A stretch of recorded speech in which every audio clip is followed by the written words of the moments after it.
யோவான் புஸ்தகம் 2வது அதிகாரம் 18வது வசனத்திலிருந்து 29வது வசனம் வரைக்கும் ஒரு 3 முக்கியமான விஷயத்தை பேசுறார். 1, தேவனை விட்டு விலகி பெறக்கூடாது.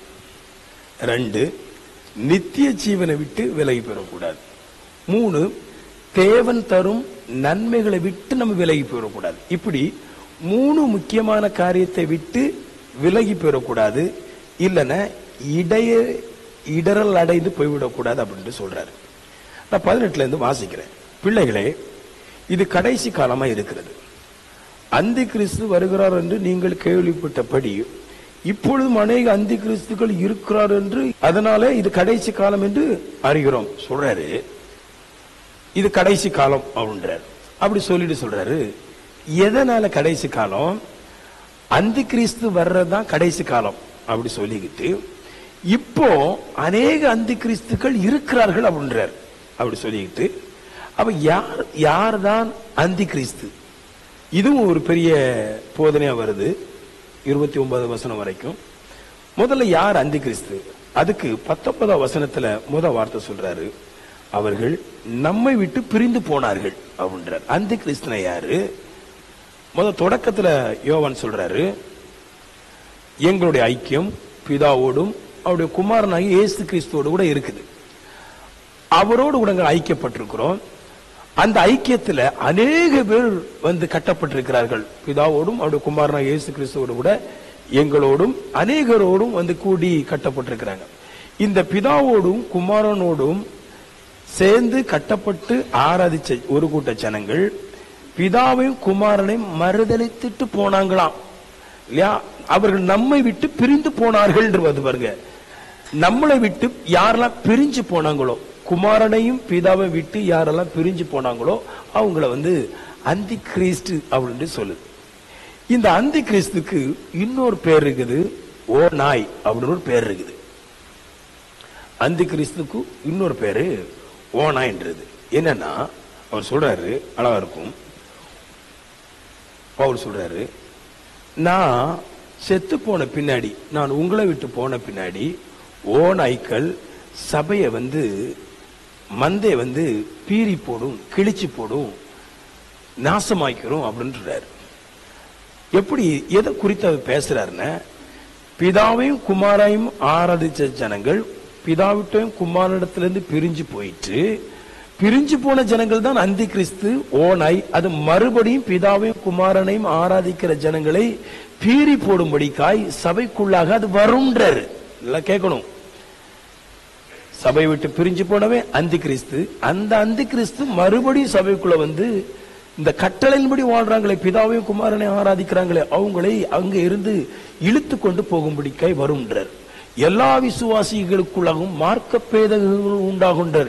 எல்லா விசுவாசிக்குள்ளாகவும் பல பல மார்க்கமான சத்தியங்களை உள்ள கொண்டு விட்டு பிதாவையும் குமாரனை ஆராதிக்கிற அந்த கட்டளையிலிருந்து பிரிச்சுட்டு போகின்றது. இன்னும் ஒண்ணு சொல்றாரு, அப்போஸ்தலர் 20வது இடத்துல தான், கூடிய மட்டும் தேவனுடைய சீசர்களையே அந்தி கிறிஸ்து இல்லைன்னா ஓனாய் வஞ்சித்து கொண்டு போயிருன்றார். அப்படி சொல்லிக்கிட்டு சொல்றாரு, எதுக்கு வஞ்சிக்கிறாங்கன்னா, நாம் அவர்களோடு கூட இருக்கும்படிக்காக அப்படின்றார். நல்லா கேட்டுக்க, பிதாவையும் குமாரனையும் ஆராதிச்ச ஒரு கூட்டம் இப்ப பிதாவையும் குமாரனை ஆராதிக்காம உலகத்துக்கு போயிட்டு, இந்த உலகத்தை ஓனாய் சொல்லுது, அந்தி கிறிஸ்து சொல்லுது, அது மறுபடி சபைக்குள்ள வருது.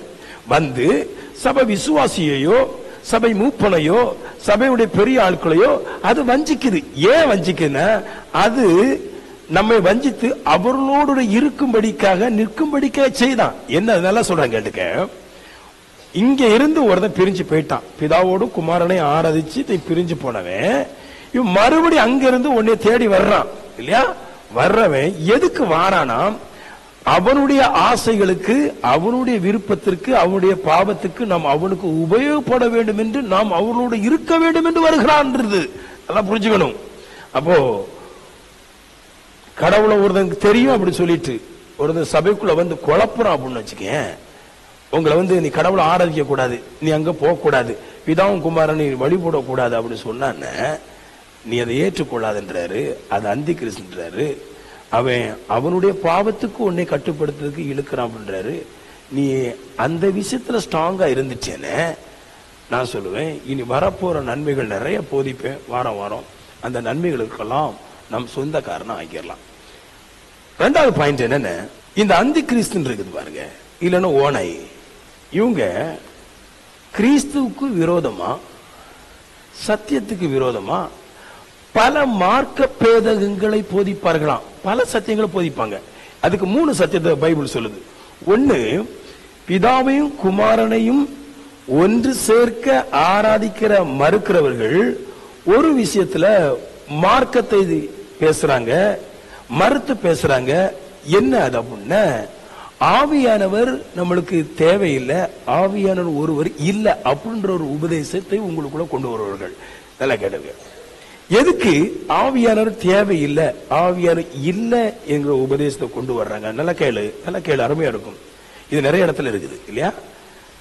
சில பேர் சொல்லுவாங்க, சில பேர் சிஎஸ்ஐ, சில பேர் பெந்தகோஸ்து, சில பேர் ரோமன் கத்தோலிக்கம், சில பேர் ரொம்ப நிறைய சபைகள், நிறைய காரியங்கள் இருக்குது. பெந்தகோஸ்தா இருக்கலாம், ரோமன் கத்தோலிக்கமா இருக்கலாம், சிஎஸ்ஐயா இருக்கலாம், மார்ட்டின் லூதர் சபையா இருக்கலாம், யாரா இருக்கலாம். அடிப்படை சபை முக்கியம் இல்ல, அடிப்படை கருத்து பிதாவும் குமாரன் தான் முக்கியம். எங்க பிதாவும் குமாரன் சேர்த்து ஆராதிக்கலையோ அந்த இடத்துல பரிசுத்த ஆவியானவரை அவன் உதாசனப்படுத்துவான், வேண்டான்பான். எந்த இடத்துல பரிசுத்த ஆவியானவர் வேண்டாம், அவர் ஒருவர் நமக்கு தேவையில்லைன்னு சொல்றானோ அது பிதாவையும் குமாரனை ஆராதிக்கிற இடம் அல்ல, அது பாவமும் வேச்சாரம் செய்யற இடம். பாயிண்ட புடிச்சுக்கிடுங்க. ஏன் பரிசுத்த ஆவியானவரை வெறுக்கிறான், வேண்டான்றான்? சில சிஎஸ்ஐ சபையில பரிசுத்த ஆவி வேண்டான்றாங்க, சிஎஸ்ஐ மூப்பர்கள் சொல்றாங்க பரிசுத்த ஆவி ஒண்ணு நமக்கு தேவையில்லைன்றாங்க, நம்ம ஜெபம் பண்ண கிடைக்கின்றாங்க. ரோமன் கத்தோலிக்க சொல்றாங்க பரிசுத்த ஆவி தேவையில்லைன்றாங்க, அப்படிலாம் ஒண்ணு கிடையாது இல்லைன்னு சொல்றாங்க. இது நிறைய சபையில சொல்றாங்க, பெந்தகோஸ்திலே நிறைய சபையில சொல்றாங்க பரிசுத்த ஆவியெல்லாம் அப்படி ஒண்ணும் கிடையாது, தேவையில்லை அப்படின்றாங்க இல்லையா? சில பெந்தகோஸ்து சபையில, அதுவும் பெந்தகோஸ்து சபை தான், அது சொல்லுது தேவன் இல்லைன்னு சொல்லுது, பிதா இல்லைன்னு சொல்லுது, இயேசு இல்லைன்னு சொல்லுது, பரிசுத்த ஆவின்னு சொல்லி இப்படி மார்க்க பேதங்கள் பல உண்டாகுது. ஏன் சொல்றான் பரிசுத்த ஆவி தேவையில்லைன்னு சொல்றான் அப்படின்னா, நல்ல பாயிண்ட் பிடிச்சு. 2 முக்கியமான பாயிண்ட். பரிசுத்த ஆவி உங்களுக்குள்ள வரும்போது பாவத்தை குறித்து கண்டித்து உணர்த்தும். இப்போ இங்க பிதாவும் குமாரன் இருக்கிற இடத்துல 3வது ஒரு நபர் பரிசுத்த ஆவி இருக்கிறார். இவர் என்ன செய்யறாரு? இங்க பாவத்தை குறித்து கண்டிச்சு உணர்த்துறாரு. ஏய், இது பாவம், நீ அப்படி செய்யக்கூடாது, இது பாவம். ஒன்னே உணர்த்தல, பாவத்தை சொல்லி உனக்கு உணர்த்துற, ஒன்னே திட்டல. நீ பாவம் செஞ்சுட்டு வந்துட்டியே, அதனால நீ பாவம் சொல்லல, இந்த பாவம் செஞ்சா இந்த நிலைமைக்கு மாறிடும் சொல்லி பாவத்தை குறித்து கண்டிக்குது. இந்த விபச்சாரம் உன்னை அங்கதான் கொண்டு விடும், இந்த களவு உன்னை அங்கதான் கொண்டு விடும், இந்த வேஷத்தனம் உன்னை அங்கதான் கொண்டு விடும், இந்த காரியம் உன்னை கொல்லும், உன்னை நிர்மூலமாக்கும், உன்னை மூடனாக்கும். பாவத்தை குறித்து பேசுது. பாவத்தை குறித்து பேசும்போது அந்த பாவத்தில் நீ இருக்கும்போது அது உனக்கு கடுப்பாயிடுது, உனக்கு கடிந்து கொள்ளப்படுது. இப்ப உன்னுடைய இருதயம் பாவத்திற்கு போவதற்கு சம்பந்தத்தை தெரிவிக்காமல் இருக்கிறது. இது எல்லா இடமும் இல்ல. பிதாவையும் குமாரனை எங்க ஆராதிக்கிறாங்களோ அங்க மட்டும்தான் பரிசுத்த ஆவியை அவர்கள் தேவன் என்று, 3வது திருத்துவ தேவன் என்று ஆராதித்து அந்த தேவனுடைய வல்லமை என்னுடைய பாவத்தை உணர்த்தும் போது பாவத்தை விடுவதற்கு மனசு வருது. அப்ப பெந்தகோஸ்து சபையில பிதாவும் குமாரனை ஆராதிக்கிற சபையில ஆவியான உண்டுங்குது, பிதாவும் குமாரனை ஆராதிக்கிற சபையில ஆவியான இல்லங்குது. ஏன் ஆவியான வேண்டாங்கிற இல்லங்கிறான்? அவனுக்கு அவனுடைய பாவத்தை குறித்து உணர்த்தக்கூடாது, அவன் பாவம் அதிகமாய் நிறைவேற வேண்டும் என்று ஆசைப்படுறதுனால ஆவியன் இல்லைன்றான். எனக்கு ஆவிய வேண்டாம். ஏன் அவர் என் பாவத்தை பத்தி பேசுறாரு, என்னுடைய பலவீனத்தை பற்றி பேசுறாரு, என் இச்சையை பத்தி பேசுறாரு. எனக்கு யார் வேண்டுமோ அந்த ஆளை பத்தியே எனக்கு குற்றம் பேசுங்க, நீ அவங்க கூட ஐக்கியமாக கூடன்றாரு. அதனால எனக்கு பரிசுத்த ஆவி வேண்டாம். நான் சொல்றேன், பரிசுத்த ஆவி வேண்டாம் என்று சொல்லுகிற ஒவ்வொரு மனுஷனும் திரளான பாவத்தை மூட ஆரம்பிக்கிறான், திரளான பாவத்தில் உள்ள நிற்கிறான். புரிச்சுக்கணும். நிறைய சபையில இருக்கு. எனக்கு தெரிஞ்ச சிஎஸ்ஐ சபையில ஒரு ஆள் சொல்றாரு, நமக்கு பரிசுத்த ஆவி தேவை கிடையாது, பெரிய மூப்பரை எந்த இடத்துல உள்ள மூப்பரை தெரியல. எனக்கு சாக்காய் போச்சு, என்ன கிறிஸ்தவர் பரிசுத்த ஆவி இல்லைன்னா இங்க ஒண்ணுமே கிடையாதுங்க. ஆனா பரிசுத்த ஆவி என்னன்றாங்க, பரிசுத்த ஆவி இல்லைன்றாங்க. ரோமன் கத்தோலிக்கல பரிசுத்த ஆவி கிடையாது, அவங்க தூசிப்பாங்க. ஆவி வருதா உங்களுக்கு ஆவி அப்படின்ட்டு, ஆவி வந்த மாதிரியா இருக்கு அப்படி தூசிப்பாங்க பாருங்க. அப்படி தூசி கூட என்றாரு. ஏன்னா அதுதான் உங்களுடைய பாவத்தை குறித்து உங்களுக்கு கண்டித்து உணர்த்துகிறது. 2, பரிசுத்த ஆவி வரும்போது நியாய தீர்ப்பை குறித்து கண்டித்து உணர்த்தும். அப்படின்னு என்ன அர்த்தம்?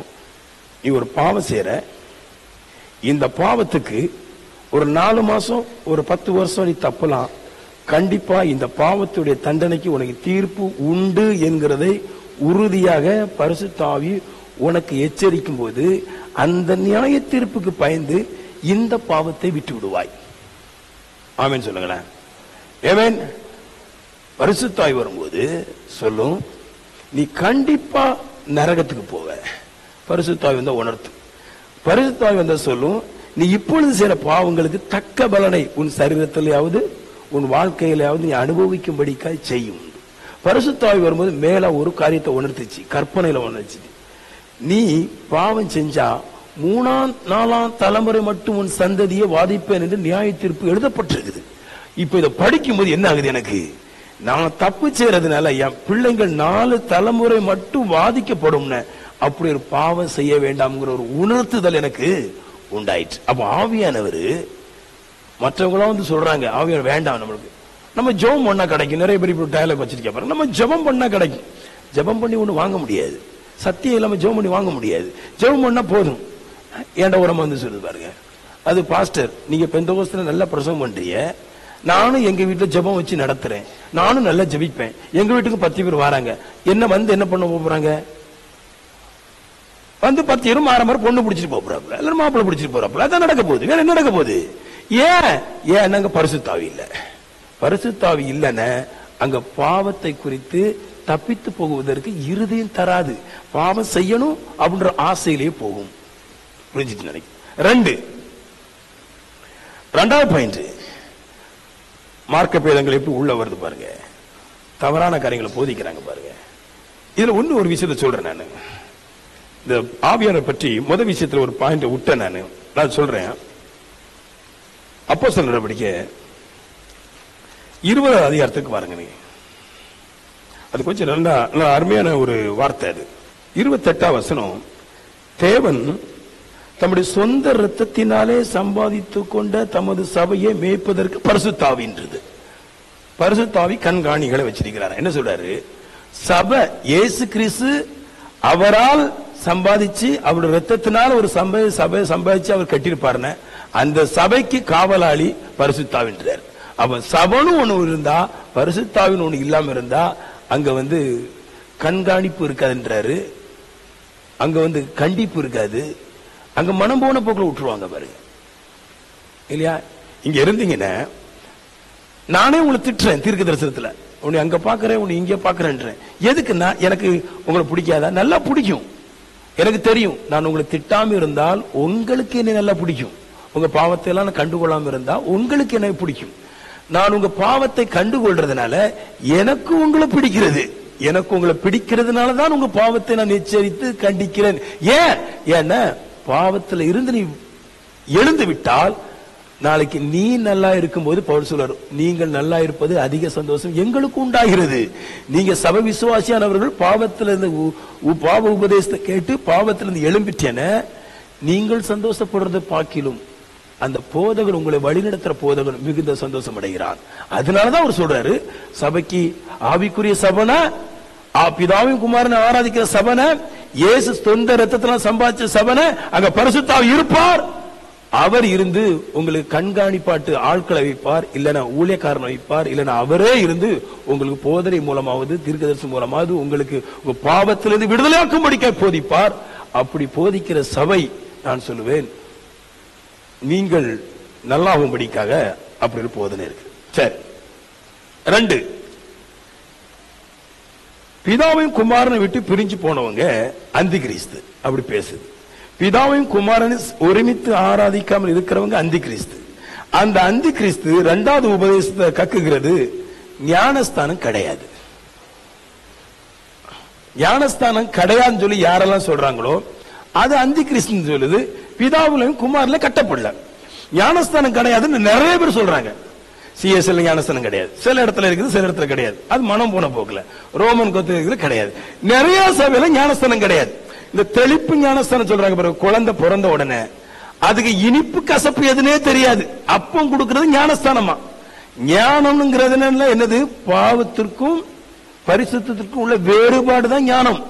அந்த பாவத்துக்கும் பரிசுத்தத்துக்கும் உள்ள ஞானம் உனக்கு எப்ப வருதோ அப்பதான் ஸ்நானம், முங்கிறது, குளிக்கிறது. அப்பதான் முங்கணும். இந்த குழந்தைக்கு கொடுக்கிற ஞானஸ்தானம் அல்ல, அவனுக்கு வந்து பேர் சூட்டு. அவ ஆம்பளையா பொம்பளையான்னு ஊருக்கு தெரியணும் பாருங்க. குமார் ஆம்பளை, குமரி பொம்பளை. அப்போ பிறக்கும் போது 8ஆம் நாள் கொடுக்கிறது ஞானஸ்தானம் இல்ல, பேர் சூட்டு விழா. இந்த பேர் சூட்ட விழாவை எடுத்துக்கிட்டு நம்மளுக்கு ஞானஸ்தானம் தேவையில்லைன்றான். ஏன் தேவையில்லைன்றான் அது சொல்றோம் பாரு. இப்ப பாயிண்ட் போறதுல கேட்கணும், எதுக்கு நேரத்தில் ஞானஸ்தானம் தேவையில்லைன்றாங்க?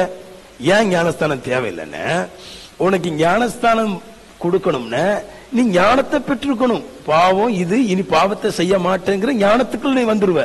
நீ பாவத்தை செய்ய மாட்டேங்கிற ஞானத்துக்குள்ள வந்துரும் சொல்லிட்டு தான் ஞானஸ்தானம் கிடையாது.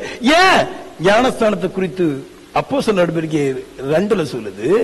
அது என்ன பேசுன? அப்போஸ்தலர் நடவடிக்கை 2 ஞானஸ்தானம் மன்னிக்கணும், யோவான் 2 யோவான் சொல்றாரு, ஞானஸ்தானம் பாவ மன்னிப்புக்கென்று கொடுக்கப்படுகிறது. அதாவது ஏன் கொடுக்க ஞானஸ்தானம் 30 வயசுல 18 வயசுல ஏன் கொடுக்கிறோம்னா பாவ மன்னிப்புக்கென்று. அதாவது நீ பைபிளை படிச்சுட்டு பாவம் இன்னும் தெரிஞ்சு இனி பாவம் செய்ய மாட்டேங்கிற எண்ணத்துக்கு நீ வந்ததுனால உன் பழைய பாவங்கள் போகும்படிக்காக கொடுக்கப்படுவதா ஞானஸ்தானம்.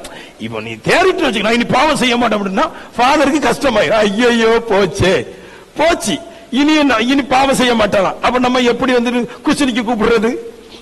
ஹலோ புரியுதா? உங்ககிட்ட பாவம் போயிரும். உங்ககிட்ட இருந்து பாவம் போயிட்டுன்னா இருக்கிறவங்களுக்கு நல்லா இருக்காது, ஆகாரம் இருக்கிறவங்களுக்கு நல்லா இருக்காது. புரியுதா சொன்னது? உங்ககிட்ட பாவம் இருக்கிற வரைக்கும் மற்றவங்களுக்கு பிரயோஜனம். ஏன்னா மற்றவங்க உங்ககிட்ட பாவம் இருக்கிற வரைக்கும் மற்றவர்கள் உங்களை அனுபவிக்கலாம். அப்ப அதனால தான் ஞானஸ்தானம் கொடுக்க மாட்டேன்றாங்க. ஏன்னா ஞானஸ்தானம் கொடுக்கிறதுக்கு ஒரு அருகதை வேணும். அவன் பாவத்தை விடணும். அவன் பாவத்தை விடுற அளவுக்கு போதனை செய்ய மாட்டாங்க. அதனால ஞானஸ்தானமே கடைன்னு முடிச்சிடுறாங்க. ஏன்னா ஞானஸ்தானத்தை பத்தி பேசினா பரிசுத்தமாகிறோம், பரிசுத்தமாக இருக்கிறோம் பிரயோஜனம் கிடையாது. அதனால ஞானஸ்தானம் கிடையாது. ஞானஸ்தானம் எதுக்கு வருது? பாவம் செய்யக்கூடாது என்பதற்காக மனம் திரும்புதல் என்ற முடிவு தான் ஞானஸ்தானம். இந்த ஞானஸ்தானம் இல்ல சொன்னாலே அங்க அந்தி கிறிஸ்தா இருக்கிறான், பீரி போடுறவன் தான் இருக்கிறான். எப்ப வேணாலும் யாருக்கு என்ன நடக்கலாம். எதிர்பாராத விதமாய் குண்டுகள் உழத்தான் செய்யும். சில நேரத்தில் சொல்றாங்க பாருங்க, டிவில வந்து பாருங்க, சிஎஸ்ஏ பாஸ்டர் ஓட்டம், ரோமன் கத்தோலிக்க பாஸ்டர் போட்டோவில் பிடிபட்டார். வரதா இல்லையா? எதனால? ஏன் பிடிபட்டான்? ஏன் பிடிபட்டாம்னா நீங்கள் பாவிகளாயிருப்பது அவர்களுக்கு பிரயோஜனம். ஆகவே அவர்கள் உங்களை பாவியாகவே நிப்பாட்டும்படிக்காக ஞானஸ்தானத்தை பற்றி பேச மாட்டார்கள். உங்களை பாவியா வைக்கிறது அவங்களுக்கு சந்தோஷம். ஆமென் சொல்லுங்களேன். புரியுதா உங்களுக்கு? ஞானஸ்தானம் கிடையாது. இதுல கொஞ்சம் அன்பிய தலையெல்லாம் சேர்ந்து பார்ப்பாரு. அதெல்லாம் கரெக்டா நீ போன்ல நீ லிங்க் பிடிச்சினா பாஸ்டர் இருக்கல, ஃபாதருக்கே போன் போயிட்டு இருக்கும். அன்பிய தலையெல்லாம் நிப்பாரு, லிங்க்ல இருப்பாங்க. புரியுதா உங்களுக்கு சொல்லுது? 3வது பாயிண்ட்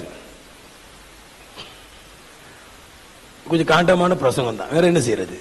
நம்ம எங்க ஓடி போய் முங்கிடுறோம் பாரு. எல்லா சபதம் போயிடுறோம். எல்லா இடத்துலயும் கடவுள் தான் இருக்கிறார். கிடையாது. எல்லா இடத்துலயும் கடவுள் கிடையாது. கடவுள் இருந்தா 3 பிரசங்கம் ஆழமா இருக்கும். ஒண்ணு நியாயத்தை பத்தி பேசும், ஒண்ணு நியாய தீர்ப்பை பத்தி பேசும், ஒண்ணு பாவத்தை பத்தி பேசும். பாவத்தை பத்தி எங்க பேசலையும் எங்க ஆவியானவர் இல்ல. நியாய தீர்ப்பை பத்தி எங்க பேசலையும் எங்க ஆவியானவர் இல்ல. நீதிகளை நற்கிரிகளை பத்தி எங்க பேசலையும் எங்க ஆவியானவர் இல்ல. பாடல் கூத்து எல்லாம் வந்து ஆவியானவருக்கு சம்பந்தம் கிடையாது. புரிஞ்சுக்கணும். இது வேணும். 3வது உபதேசம் பண்ணுவாங்க பாருங்க. அடுத்து, தேவன் எழும்பினார் என்று பிதாவையும் குமாரனையும் ஆராதிக்கிற ஜனங்கள் பேசிக் கொண்டிருக்கும் போது பிதாவையும் குமாரனை மறுதளிப்பவர்கள் பிதாவையும் குமாரனை மறுதளிக்கும்படிக்காக வேறு மனுஷர்களும் வேறு மனுஷிகளும் தெய்வத்தை போல உயிர் தெழுந்தார்கள் என்று சொல்லுவார்கள். இதுதான் அந்தி கிறிஸ்து. அந்தி கிறிஸ்து ஆவி என்னது? அந்தி கிறிஸ்து என்ன சொல்றேன் பாருங்க, நல்லா விவரிச்சு சொல்றேன். அங்க ஒரு கிறிஸ்து இருக்கிறாருன்னா இங்க ஒரு கிறிஸ்து இருக்கிறாருன்னு அர்த்தம். ஒரிஜினல் நோட்டு 500 ரூபாய் இருக்கிற மாதிரி டூப்ளிகேட் 500 ரூபாய் இருக்கு சொல்றதுன்னா அந்தி கிறிஸ்து. என்ன சொல்றது முடிவு? தெய்வம் உயிரோடு கூட எழுந்தார் அப்படின்னா கிடையாது. எங்களுக்குள்ள உயிரோடு ஒருவர் எழுந்தார், ஒருதி எழுந்தார் என்று சொல்லுவதுதான் அந்தி கிறிஸ்து. யூதர்கள் அப்படி போதிச்சுட்டு தானே பாருங்களா, தாவீது பரலோராஜ்யம் போயிட்டாரு அப்படின்னு போதிச்சுட்டு இருக்கிறாங்க. அப்ப பேதுரு சொல்றாரு, நான் தைரியமா பேச எனக்கு இடம் கொடுங்க அப்படின்னு கேட்கிறார். எதுக்குன்னு, தாவீது பெரிய ராஜா, தாவீதை பற்றி ஏதாவது இவர் கரெக்டா பேச அவங்களுக்கு தவறா தெரிஞ்சா பிடிச்சி அடிச்சு கொண்டு போட்டுருவாங்க. அதனால பயப்படுறாரு. பேதுரு சொல்றாரு, எனக்கு பேச கொஞ்சம் தைரியமா பேச கொஞ்சம் இடம் கொடுங்க. மரியாவை பற்றி கொஞ்சம் பேசுவதற்கு, தாவீதை குறித்து கொஞ்சம் பேசுவதற்கு, விக்குதங்களை குறித்து கொஞ்சம் பேசுவதற்கு, அது தைரியமா பேசுவதற்கு கொஞ்சம் இடம் கொடுங்க, நான் விளக்கி சொல்றேன்றார் பேதுரு. சொல்றாரு, தாவீது சொல்றாரு, தாவீது 2:34 அப்போஸ்தலர் நடவடிக்கையில, தாவீது பரலோகத்தில் எழுந்து போகவில்லை. எல்லாரும் நம்புறாங்க தாவீது எழுந்து போயிட்டாங்க. நம்ம ஊர்ல நம்புறாங்க பாருங்க, மரியா உயிரோடையும் போயிருக்கிறா, உயிர் இல்லாமையும் போயிருக்கிறா அப்படின்னு சொல்றாங்க. சிலர் மரியாவை ஆராதிக்கிறவங்க சொல்றாங்க உயிரோடய போயிட்டா எங்க அம்மா அப்படின்றாங்க. அந்த வீட்டுல பிள்ளைகிட்ட கேட்டேன், என்னாச்சு மரியா உங்களுக்கு எப்படி போனாங்க? அவங்க செத்து தான் போனாங்க. ஒரே வீட்டுல உயிரோட போனாங்களா செத்து போனாங்களா அவங்களுக்கு தெரியாது இல்லையா? மாறுபாடான போதனைகள் கொண்டு வருவாங்க. எதுக்குன்னா பிதாவையும் குமாரனையும் மறுதளிச்சு மூணாவது ஒரு நபரை கட்டணும். அதுக்கு வேண்டி பிதாவையும் குமாரனை மறுதளிப்பதற்கு என்னெல்லாம் வருமோ எல்லாம் சொல்லுவாங்க. அப்ப தாவீது பேதுரு சொல்றாரு, தைரியமா சொல்றாரு, அவர் பர்வதத்துக்கு போகல. ஏன் அப்படின்னு கேட்டு சொல்றாரு, அவருடைய கல்லறை இந்நாள் வரைக்கும் நம்ம ஊர்ல தான் இருக்குது. அவர் செத்து இருக்கிறாரு, அவருக்கு அடக்கம் பண்ணிருக்கிறாங்க, அவங்களுக்கு என்னெல்லாம் இருக்குது, எலும்பு கிடக்குது, எல்லாம் இங்க கிடக்குது, வந்து பாருங்கன்றாரு. அதே மாதிரிதான் மரியா வந்தாங்க, பிறந்தாங்க, செத்தாங்க, அடக்கம் பண்ணாங்க, எலும்பு இருக்குது, கல்லறை இருக்குது, இந்நாள் வரைக்கும் இருக்குது. அவ என்ன சொல்றாரு, தெய்வத்தையும் தேவனுடைய குமாரனையும் மறுதளிப்பதற்கு, அவங்களோடு கூட நிகராக்குவதற்கு, ஒன்றை கூட்டவோ குறைப்பதற்கோ ஏதாவது உங்களுக்குள்ள கிரியை செய்யும் போது அதை ஏற்றுக்கொள்ளக்கூடாது. அது அந்தி கிறிஸ்துடைய ஆவின்றார். அவர்கள் தைரியமாய் போனார்களாம், நாங்கள் பிதாவையும் குமாரனை ஆராதிக்கிறோம் என்று தைரியமாய் நம்ம விட்டு பிரிந்து போனார்களாம். ஏன் பிரிஞ்சு போனாங்கன்னு பின்னாடி சொல்லுது. அவங்க பிரிஞ்சு போனுடைய நோக்கமே, அவங்க வந்தது ஒரு காரியத்திற்காக வந்தாங்க, வந்த பாவம் இங்க கிடைக்கல, அதனால இங்க இருந்து பிரிஞ்சு போறாங்கன்றது. நான் சொல்லுவேன், ஒருவன் பெந்தெகோஸ்து சபை பிதாவையும் குமாரனை ஆராதிக்கிற சபையை விட்டு ஒருவன் பிரிந்து போனால் அவன் பாவத்திற்காக மட்டுமே அல்லாமல் வேற ஒன்றுக்கு அவன் பிரிந்து போக மாட்டான், வேற ஒண்ணுக்கு பிரிச்சு போக மாட்டான். ஒருவன் பிதாவையும் குமாரனை ஆராதிக்கிற இடத்தை விட்டு, நான் பொண்ணு கொடுக்கிறேன் மாப்பிள்ளை கொடுக்கிறேன் என்னதான் சொல்லு, அதுல பிரம்மாண்ட பாவம் அல்லாமல் வேறு ஒன்று இருக்காது. புரிஞ்சு நினைக்கிறேன். நம்மளால நினைச்சிட்டு இருக்கிறோம் அந்தி கிறிஸ்து அமெரிக்காவில் இருக்கிறான். நிறைய பேர் சொல்றாங்க அந்தி கிறிஸ்து அங்க ஒரு சபை வச்சிருக்கிறார். அந்தி கிறிஸ்து பைபிள் நிறைய படிக்க மாட்டாங்க பாருங்க. அந்தி கிறிஸ்து சபை ஒண்ணு இருக்குது அமெரிக்காவில், லண்டன்ல ஒண்ணு இருக்குது. அந்தி கிறிஸ்து அமெரிக்காவில் லண்டன்ல கிடையாது. உங்கள் ஒவ்வொருவரோடும் ஒவ்வொரு நாளும் உங்களோட பேசிட்டு இருக்கிறான். எப்ப சத்தியத்தை விட்டு நீ இடம் சாய்க்க மாட்டான்னு பேசிட்டு இருக்கிறான். எப்ப பிதாவையும் குமாரன்ல ஏதாவது ஒண்ணு மறுதளிக்க மாட்டான்னு பார்த்துட்டு இருக்கிறான். மறுதளிக்கும் போது உள்ள வந்துருவான். அந்தி கிறிஸ்து உங்களுக்குள்ளாக தான் இருக்கிறார், பக்கத்துல சுத்திட்டு இருக்கிறாரு. அவரு சபை நல்ல நல்ல வசனம் பேசுவாரு, எல்லாம் பேசுவாரு, நல்லா பாடுவாங்க. கொண்டையை போட்டு வந்தா பெந்தெகோஸ்துக்காரி பொண்ணு கொடுத்துருவாரு. பூனை மாதிரி மீசையும் பைத்தியக்காரன் மாதிரி கொண்டே இருந்தா அவனுக்கு சத்தியம் வேலை செய்யாது, ஓடிடும். எப்ப வேணாலும் வரலாங்க அந்தி கிறிஸ்து உள்ள, எப்ப வேணாலும் வரலாம். ஞானஸ்தானம் எடுக்காண்டாம், ஜெபம் பண்ணா போதும், ஜெபம் பண்ணா போதும், ஞானஸ்தானம் எடுக்காண்டாம், பரிசுத்தாய் ஒண்ணு கிடையாது அப்படிலாம் சொல்லக்கூடாது. கரெக்டா இருந்து நல்லா இருக்கும். இப்போ ஒரு வசனத்தை தர்றேன் நான், யோவான் 15. இனி ஃபுல்லா யோவான் 15 போறோம். நல்ல அருமையான பிரசங்கம், எனக்கு நல்லா பிடிக்கும் இந்த பிரசங்கம் எல்லாம். யோவான் 15 ஒண்ணு இருக்குது, இப்பொழுதோ தங்கள் பாவத்தை குறித்து போக்கு சொல்ல அவர்களுக்கு இடமில்லை.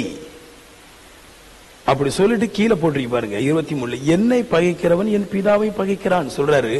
இயேசு சொல்ற, என்னை யாரெல்லாம் பகைக்கிறாங்களோ அவங்க பிதாவையும் பகைக்கிறான் இல்லையா?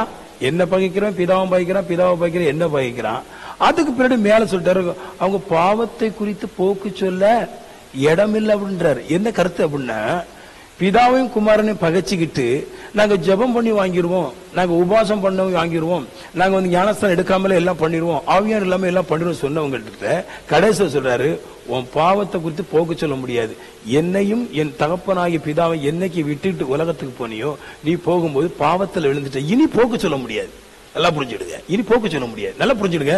பரிசுத்தாவி இல்ல இடத்துல இல்லைன்னு சொல்லி இடத்துல நீ போனீங்கன்னா பாவத்துல பயங்கரமா சிக்குவ, நீ போக்கு சொல்ல முடியாது.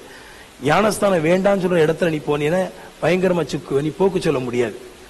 பிதாவையும் குமாரனோடு கூட இன்னும் ஒருவரை கூட்டி நிப்பாற்ற இடத்துக்கு நீ போனாலும் நீ போக்கு சொல்ல முடியாது. கண்டிப்பா என்றைக்காவது ஒரு நாள் பாவத்துல சிக்கி நாம் பலகீனம் அடைவோம், போக்கு சொல்ல முடியாது. நல்லா புரிஞ்சுக்கணும். நீங்க சொல்ல முடியுமா? இப்ப யாரும் ஒரு ஆள் சொல்ல முடியுமா? இப்ப நான் கேட்கிறேன், நான் இந்த பிரசங்கத்துல கேட்கிறேன், சொல்ல முடியுமா? நாங்க நம்ம ரட்சிக்கப்படுறதுக்கு முன்னாடி உலகத்துல இருந்தோம், நாம நல்லா இருந்தோம், நம்ம பிள்ளைகள் நல்லா இருந்தோம், ஒரு ஆளை போக்கு சொல்ல முடியுமா? யாரும் சொல்ல முடியாது. யாரும் சொல்ல முடியாது. எல்லாருமே நாம் உலகத்துக்கு ஒத்த வேஷம் தரிச்சிருக்கும் போது உலகத்தில் இருக்கிற எல்லா பாவத்தையும் செய்யறோம். யாரும் போக்கு சொல்ல முடியாது. நம்ம கச்சேரி பார்த்தோம், வீட்டுக்கு தெரியாம ஓடி போனோம், சண்டை போட்டோம், குடிச்சோம், பாவ வழிகள் எல்லாம் நடந்தோம், போக்கு சொல்ல முடியல. பாருங்க ஏன்? ஏன்னா அன்றைக்கு பிதாவையும் குமாரனும் ஆராதிக்காமல் பிதாவையும் குமாரனை விட்டு பிரியும்படிக்காக வந்த போதனைகளின்படி ஆராதிச்சோம். பாவத்தை போக்கு சொல்ல முடியல. அவன் சொல்றாரு, இதுல ஸ்ட்ராங்கா நின்றுங்க, ரிமைன் இன் ஹிம், அவட நிலைச்சு நில்லுங்க, எந்த சூழலும் அவனை விட்டு திரும்பாதீங்க. கடமைக்கு போக கூடாது சபைக்கு. நான் இப்ப சொல்லுவேன், கடமைக்கு சபைக்கு போக கூடாது. நான் சபைக்கு போறேன், நான் ஒரு பெந்தோஸ்தே சபைக்கு கடமைக்கு போறேன், நான் பாட போறேன். நான் நீ பாடுறதுக்கு ஆராதிக்கிறதுல வீடு இருக்குது. சத்தியம் கேட்க பரிசுத்த ஆவியானவர் இருந்தால் மட்டும்தான் வேதம் சொல்லுது உன்னை சகல சத்தியத்துக்குள்ள நடத்துவார். அவர் மட்டும்தான் எல்லாவற்றையும் பேச முடியும். பரிசுத்த ஆவி இல்லாத இடத்துல சத்தியங்கள் பாவத்தை குறித்தோ ஜீவனை குறித்தோ வரவே செய்யாது. அப்ப எங்க பரிசுத்த ஆவியானவர் வர்றாரு, பாயிண்ட பிடிச்சிடுங்க. எங்க பிதாவையும் குமாரனையும் ஒன்று சேர்த்து ஆராதிக்கிறோமோ அங்க பரிசுத்த ஆவியானவர் அந்த சபைக்கு கண்காணியாய் வந்து விடுறார். அப்ப புரிஞ்சுது, ஒண்ணு புரிஞ்சுது, அந்தி கிறிஸ்து யாரும் தெரியுது. பிரிஞ்சு போனவங்க அந்தி கிறிஸ்து. அவர்கள் பரிசுத்த ஆவி ஞானஸ்தானம் பாவங்கள் எல்லாம் அப்படி தூக்கி உதறி போட்டுறாங்க. அந்த இடத்துல நிக்க கூடாது. சரி, 2, பிதாவிலையும் குமாரனையும் உடையவர்கள் பிதாவிலும் குமாரனிலும் நிலைத்திருங்கள், அப்பொழுது அவர்கள் அனுபவிக்கும்படி பல ஆச்சரியமான நன்மைகளை அவங்களுக்கு காமிக்கிறார் அப்படின்றது. இப்ப நம்ம எல்லாம் யாரு? பிதாவும் குமாரனை ஆராதிக்கிறவங்க. ஒரு கரங்க தட்டிடுங்களேன். அதாவது தெரிஞ்சுக்கிடணும் இல்லையா? சபைக்கு வந்தா அட்லீஸ்ட் நம்ம யாரையாவது ஆராதிக்கிறோம்னா அது தெரியணும். நிறைய பேருக்கு அதுவும் தெரியல. பாருங்க, நம்ம யார ஆராதிக்கணும் தெரியல. நாம் பிதாவையும் குமாரனையும் ஆராதிக்கிறோம். இதுதான் சபை. சரி, இப்படி ஆராதிக்கிறோம், நம்ம அதுல நிலைச்சு நிக்கின்றாரு. ஏன்? நல்லா கேளுங்க. ஃபர்ஸ்ட் பெனிஃபிட் சொல்றேன். முதல் நன்மை பரிசுத்தம். நீ பிதாவையும் குமாரனை ஆராதிச்சால் உங்களுக்கு கிடைக்கும் முதல் பலன் பரிசுத்தம். எப்படி? யோவான் 15 சொல்லுது, நான் திராட்சை செடி, மெய்யான திராட்சை செடி. இயேசு சொன்னார். அவரே சொன்னாரு, என் பிதா திராட்சை தோட்டக்காரர், நீங்கள் கொடிகள். நல்லா கேளுங்க. பிதா முதல்ல, அப்புறமா அதுக்கு மேல இயேசு கிறிஸ்து, அதுக்கு மேல நீங்க இருக்கிறீங்க. இப்ப என்ன ஆகுது? பிதா பரிசுத்தர், அவருடைய குமாரன் பரிசுத்தர். பிதாவும் குமாரனும் இருந்து வருகிறதான ஜீவன் பரிசுத்தமா இருக்கிறதுனால அவரோடு கட்டப்பட்டிருக்க நீங்களும் பரிசுத்தமாக்கப்பட்டு விடுகிறீர்கள். இதைத்தான் 15:3 சொல்றாரு. இப்பொழுது என் உபதேசத்தினாலே நீங்கள் பரிசுத்தமாக இருக்கிறீர்கள். என்ன உபதேசம்? பிதாவிலையும் குமாரன் நீங்கள் கட்டப்பட்டிருந்தால் அந்த கட்டப்பட்டிருப்பதான் உபதேசம். அந்த உபதேசம் உங்களை பரிசுத்தமாக்கி விட்டுருது. அப்ப நான் சொல்றேன், நல்லா விளக்குறேன் பாருங்க. இப்போ நல்லா விளக்குறேன், நல்லா கேட்கணும். மனுஷன் பாவம் செய்யறான், அதை விளக்குறேன் பாருங்க, நல்லா கேளுங்க. பிதா குமாரன் 2 பேர் இருக்கிறாங்க பாருங்க, இல்லையா? இந்த பிதா குமாரன் என்னன்னா, குமாரன் திராட்சை செடி, கிளைகள் நாம்ன்றது. பிதா திராட்சை தோட்டக்காரர். திராட்சை தோட்டக்காரர் மெய்யான செடியை, திராட்சை செடியை அது கனி கொடுக்கும்படிக்காக, அது ஜீவன் தங்கும்படிக்காக சுத்தம் பண்ணுகிறான். பிதாவாகிய தேவன் குமாரனை பரிசுத்தப்படுத்துகிறார். குமாரனை பரிசுத்தப்படுத்தும் போது கிளையா இருக்கிற நம்மளுக்கும் பரிசுத்தம் வந்துருது. இந்த குமாரனுக்கும் நம்மளுக்கு மத்தியில அந்த கிளையை நீக்கிட்டு ஏதாவது ஒண்ண நீங்க ஜீவன் இல்லாததை வச்சு கெட்டி, உங்களுக்கும் தேவனுக்கு நடுசுல ஜீவன் இல்லாத வச்சு கெட்டி வச்சிருந்தா திராட்சை செடியிலிருந்து வருகிறது கிளைக்கு வராது. ஏன்னா கேப்புல கெட்டு போனது, செத்து போனது இருக்கிறதுனால பிதாவினால் சுத்தமாக்கப்படுகிற திராட்சை செடி இயேசு கிறிஸ்து பின்பு நம்மளுக்கு அந்த ஜீவனை கொடுக்க கூடாதபடிக்கு மரித்து போன மனுஷர்களை நடுசுல வைக்கும் போது, செத்து போன மனுஷனை நடுசுல வைக்கும் போது கிறிஸ்துக்குள்ள இருக்கிற ஜீவன் செத்த மனுஷன் மூலமாக கிளையா இருக்கிற நம்மளுக்குள்ள வராதுன்றார். அப்ப நல்லா புரிஞ்சுக்க, பரிசுத்தம் எப்படி அடைவோம்? பிதா குமாரன். அடுத்து இங்க எந்த செத்த மனுஷனையோ சீசனையோ கொண்டு வைக்க கூடாது. பிதா குமாரன் நீ 3 ஜீவன் வைக்கும் போது பிதாவும் ஜீவன், குமாரன் ஜீவனும், நீவன் ஜீவன். 3 பேர் ஜீவனா இருக்கும் போது பிதாவுடைய ஜீவன் குமாரன் மூலமாய் குமாரனுக்குள்ளாய் இருந்து உனக்குள்ளாய் பிரவேசிக்குது. இப்ப நீ பரிசுத்தமாகிறார். அப்போ பிதாவையும் குமாரனை ஒருமித்து ஆராதிக்கிற இடத்துல என்ன உண்டாகுது? பரிசுத்தம் உண்டாகிறது. நான் பரிசுத்தம் அடைகிறேன். அந்த சத்தியத்தை கேட்கும் போது, அந்த வார்த்தையை கேட்கும் போது, அதுக்கு மனசை கொடுக்கும் போது, நாளுக்கு நாள் நான் பரிசுத்தமாக்கப்படுகிறேன். நான் சொன்ன உபதேசத்தினாலே பிதாவும் குமாரனை ஆராதிக்கிற அந்த உபதேசத்தினால் நீங்கள் பரிசுத்தமாகி இருக்கிறீர்கள். முன்னாடி பார்க்கல, இப்ப நிறைய பரிசுத்தமாக்கிறீங்க, நிறைய விஷயத்தை கொண்டு வந்திருக்கிறீங்க. மனம் போன போக்குல வாழ்றது கிடையாது, அடுக்கு ஒடுக்குகள் கட்டப்பட்டிருக்கிறீங்க. இது என்னது? பிதாவும் குமாரன் உங்களை பரிசுத்தமாக்கினது என்பது அடையாளம். ஆமென். எல்லா இடத்துல ஓடிட கூடாது. சமாதானங்க. சில பேர் சொல்லுவாங்க, நிறைய பேச நிறைய கத்துக்கலாம். சில இடத்துல இருந்து சொல்லுவாங்க, ஏகவா சபை பிதா மட்டும் தான் இருக்கிறான், அதுக்கு உங்களுக்கு ஒண்ணு பேசுறதுக்கு தெரியல, ஏன்னா சத்தியம் கேட்டது கிடையாது. சில பேர் இயேசுவை மட்டும் ஆராதிக்கிறான், இயேசு சபைன்னு ஒண்ணு இருக்குது, அப்படிலாம் சபை இருக்கு பாருங்க.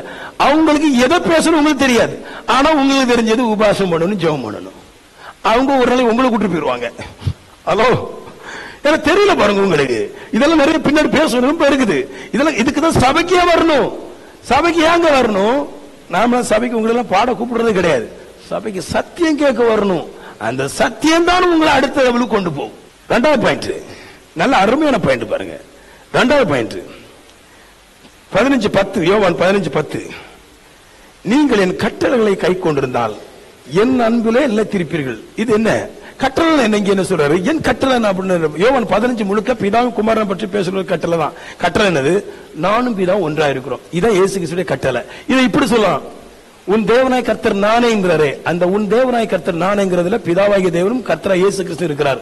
இதான் தேவனுடைய கட்டளை இல்லையா? இந்த கட்டளைய யார் கை கொள்றாங்களோ, இந்த கட்டளை மட்டும் யார் கை கொள்றாங்களோ, தெய்வம் பிதாவும் குமாரன், இதான் தெய்வம். இந்த கட்டளையை சேர்த்து ஒருமிக்க யார் கை கொள்றாங்களோ அவர்கள் என் அன்பிலே திருப்பார்கள் அப்படின்றார். என்ன சொல்றாரு? அவங்க மேல அன்பு வைப்பேன், அப்புறம் அவன் என்னை விட்டு பாவம் செய்ய போக மாட்டான், என்னைய விட்டுட்டு தரித்திரன் ஆக மாட்டான். எப்படி? நான் தேவனுடைய கட்டளையில நடக்கும்போது தெய்வம் என்னிடத்துல அன்பு கூறுது, நான் தேவனிடத்துல அன்பு கூறுறதுனால அதிலேயே நிலைச்சு நிற்பேன். என்னை எவ்வளவு பாவம்னாலும் சரி, எவ்வளவு வறுமைனாலும் சரி, எவ்வளவு மனுஷனாலும் சரி, என்னை விட்டு அகன்று கொண்டு போக முடியாதுன்றது. ஏன்? ஒய் இதைத்தான் பிரசங்கமா கேட்கணும்.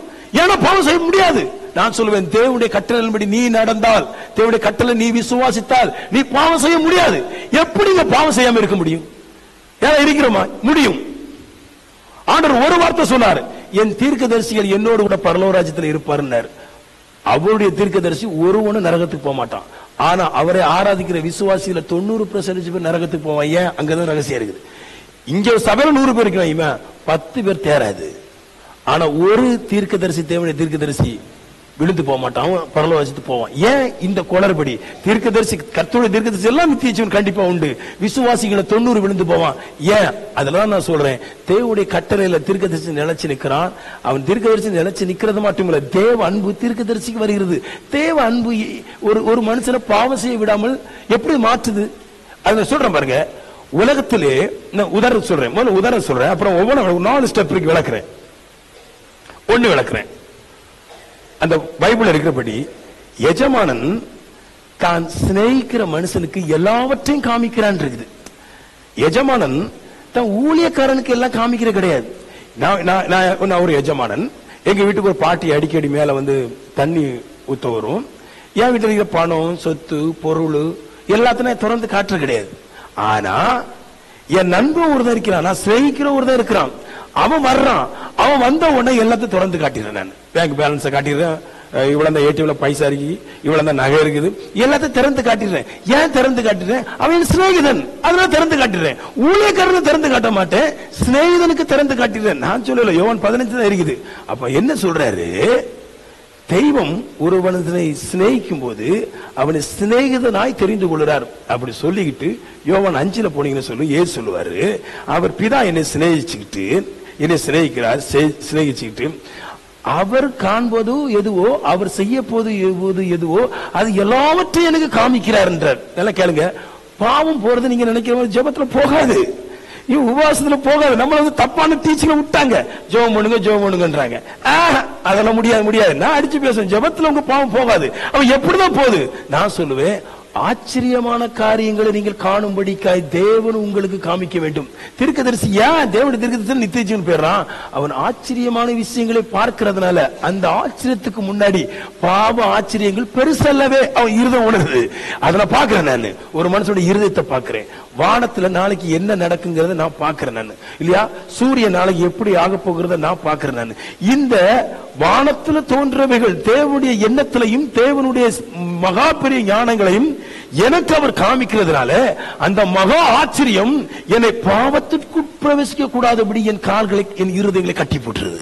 சாதாரண செய்யும் பாவம் செய்யறான், அவன் தேவனுடைய ஆழங்களே ரகசியங்களை காணாதபடினால மனுஷ ரகசியம் அவனுக்கு ஆச்சரியமா இருக்குது. தேவ ரகசியங்களை பார்க்கிறவனுக்கு மனுஷ ரகசியம் ஆச்சரியம் இல்ல, தேவ ரகசியங்கள் ஆச்சரியம். இயேசு பாவம் செய்யாம இருப்பதற்கு முக்கியமான ஒரு பிரசங்கம் இதுதான். தேவன் செய்ய போறவைகள் எவைகளோ அவைகள் எல்லாம் தன்னுடைய குமாரனை சிநேகிச்சதுனால அவருக்கு எல்லாம் காமிச்சார், அவர்கள் எல்லாம் பார்த்தார். நியாய தீர்ப்பு கொடுக்கும் அதிகாரம் அவர்கிட்ட இருந்துச்சு. ஒரு மனுஷனோட ஆவி செத்து போன அவன் எங்க போறான்னு அவர் பார்க்க முடியுது. செத்தவன் அவரோட உயிரோடு எழுப்பப்படுது. அந்த ஆச்சரியத்துக்கு முன்னாடி, பரம ஆச்சரியத்திற்கு முன்னாடி இந்த பாதாளத்தினுடைய காரியங்கள் பெருசல்லவே. புரியுதா உங்களுக்கு? எப்படி எப்படி மாறினா ஒரு மனுஷன் பாவத்தை எப்படி கன்வெர்ட் பண்றான். நீங்க பாவத்தை போக்குறதுக்கு அடிச்சு போக்க முடியாது. உங்க பிள்ளைங்களை பாவத்தை அடிச்சு போக்க முடியாது. நான் சொல்றேன், உங்க பிள்ளைகள் பாவம் செய்யக்கூடாது என்று அடிக்கிற நீங்களே பல பாவத்துக்கு இரையாயிருப்பீர்கள். அப்ப நீங்களே பாவத்தில் இருக்கும்போது பிள்ளைங்களை நான் பாவத்தை கூட செய்ய விட ஆக்க முடியாது. எப்படி பாவம் செய்யாமல் ஆக்குவது? பரம ரகசியங்களை பார்க்கிறதுனாலே பாவம் செய்யாத இருதயம் கொடுக்கப்படுகிறது. அப்படிதான் பாவம் செய்ய மாட்டான். பாவம் அப்படிதான் செய்ய மாட்டான். நிறைய பேர் கேட்பாங்க, பாஸ்டர் மொபைல் இருக்குது பாஸ்டர், விழுந்து போயிடுறோம் பாஸ்டர்.